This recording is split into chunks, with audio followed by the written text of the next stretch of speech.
that story. How Frankie Avalon helped teach me how to turn lizards into oil. And it goes back to 1981? Growing up on a ranch in Helena, outside of Helena. Summertime. My five sisters and I spend our summers doing chores, running around, avoiding the heat, listening to the radio. And back then, FM radio, everybody, there was live DJs, contests, radio contests, you could win tickets, pizzas or whatever. I was listening to the radio, and the DJ said, okay, we're going to have a song contest. The seventh person to call in with the correct answer wins a prize.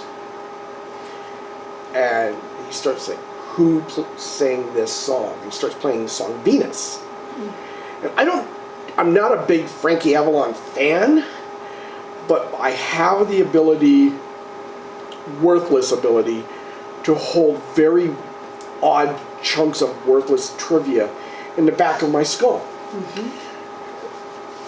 That will never be helpful to me, ever. Most of the time. I'm like, oh, that's Frankie Avalon. I don't even know how I knew it. So I call in, and back then, we had a party line and a rotary phone. So, it's not like speed dial, like we do now. It was right. And I called a couple times, busy. The third time I called, it rang. And DJ picks up and goes, you're the seventh caller. What's your answer? And I said, Frankie Avalon! And he goes, you're right! You've won 2 tickets to this movie premiere. It's going to be happening like in a week or so. It's like a Saturday matinee. It's a secret premiere. We can't even tell you the title. Well, they told me the title. And I was like, oh, okay. I get to go see a movie. So I have to convince my parents that I won 2 tickets. I go to the radio station, pick them up, and then they have to bring me into town so I could go see this movie.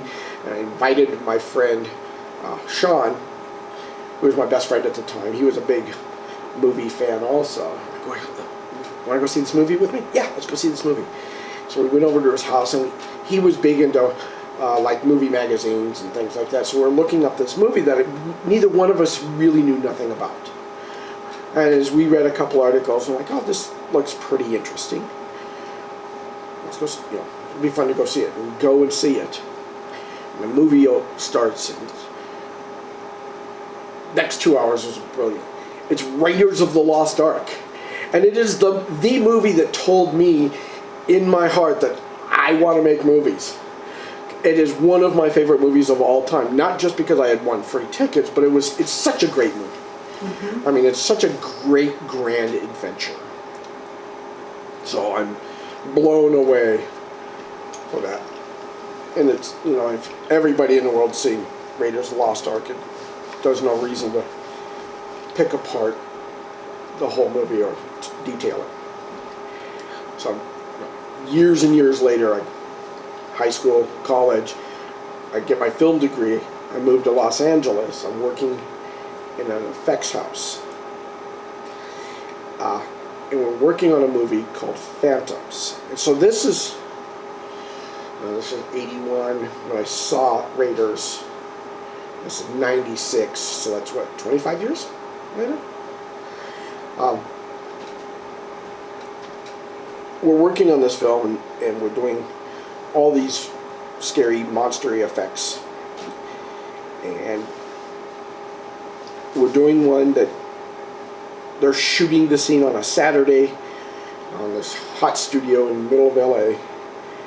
And they just need somebody to do it. And I'm just a shop monkey. I clean molds and trim things, and I'm not an artist. I'm not painting things or sculpting or anything. I'm pretty low on the totem pole.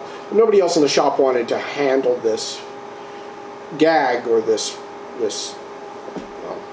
effect. that somebody else had designed in our shop. And the movie was called Phantoms with Ben Affleck. And there was a scene where this alien form that looks like it's in its natural state, it looks like oil, but it can change into anything it wants. Like it mimics people and things like that. And to prove its point, he turns a bit of itself into a gecko, and then turns back into oil. And they said, Sam, you're going to go and take this lizard, and they told me how they were going to shoot it with a high-speed camera and a heat gun. So this lizard that was made out of wax and painted with acrylic paint, supposed to melt under this piece of faceplate, broken faceplate from like a hazmat mask. Okay, I'll do it. I go down there, drive down my little car. We set it up, the whole scene, and the first thing the production people bring me is the piece of the faceplate that this lizard is going to melt on, and it's all plexiglass. And I'm like, well, if we use a heat gun on it, the first thing that's going to happen is we're going to burn the plexiglass. It'll bubble and burn and stuff like that before it melts. Okay, so this is, go get a fishbowl from the pet store. We'll break that. It'll have that curve. We'll use the glass. Okay, we'll do that. So it takes a while. Somebody goes and gets one. We break it, and it looks like a piece of curved glass like you can see on a faceplate. We set up these fake gloves so we can have the whole thing still and set the glass, set this wax lizard in. And it's black wax painted with. We set up the heat gun, turn it on. It's all very still, and camera shooting, and then time lapse, and it's going and going and going and going and going and going, and it's a long time. The director's like, when is this thing going to melt? And it takes a long time, and then it starts to melt. Several things happen. Trust me, this story makes sense at the end. High quality wax does what candles do what candles do, but cheap wax, colored cheap wax, well, when it melts, it doesn't melt red or green or whatever the color it is. It turns milky. That's milky wax you see.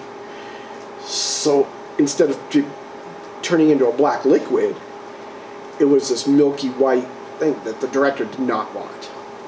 And the other thing that happened was that we had used acrylic paints, as they dry, so it didn't dissolve away.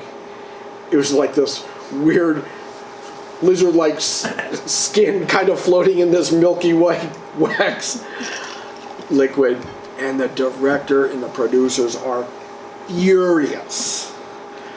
We have failed epically, and the director's like, God damn it, this is a waste of time. He's yelling. Didn't really directly yell at me, but definitely displeased with our company. You were involved. And he said, we will just do this in CGI, this bullshit. And again, I'm a low man on the totem pole. I have no power or pull. And I went, excuse me, I have an idea. Give me, this was on a Saturday, I said, let me work on this Monday. By Wednesday, I'll have something for you that we can shoot, I'll have you look at, that will work better. They said, all right.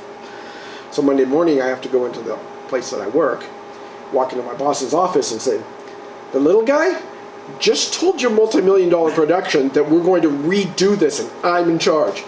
Yeah, I think that's going to happen, huh? Like, yeah. I told him what happened, and I said, this is my idea.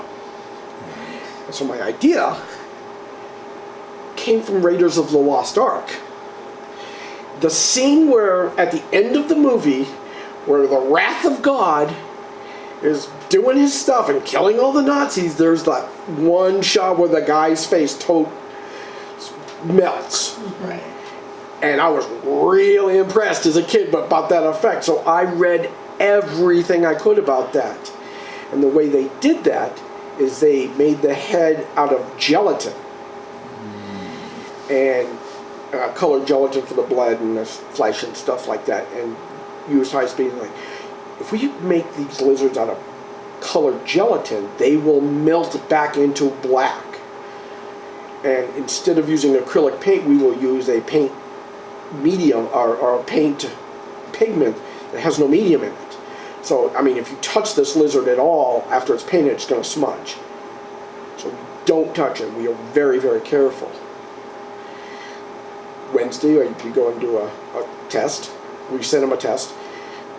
That following weekend, I go down there with a couple of lizards in a cooler. Right, because of You very carefully bring the lizard on there, we roll it, we shoot the same thing, the same way we did with the wax one, and it worked perfectly. A fraction of the time for the melting, because the temperature of the gelatin is so much lower. Right. The melting point. And as it's melting, all of that pigment just became little tiny particles that kind of just sank in into the uniform goo, into the gelatin liquid, and worked perfect. They didn't do any CG. And then at the end of when the film came out, I can look at that and go, that's how Frankie Avalon helped teach me how to turn lizards into oil.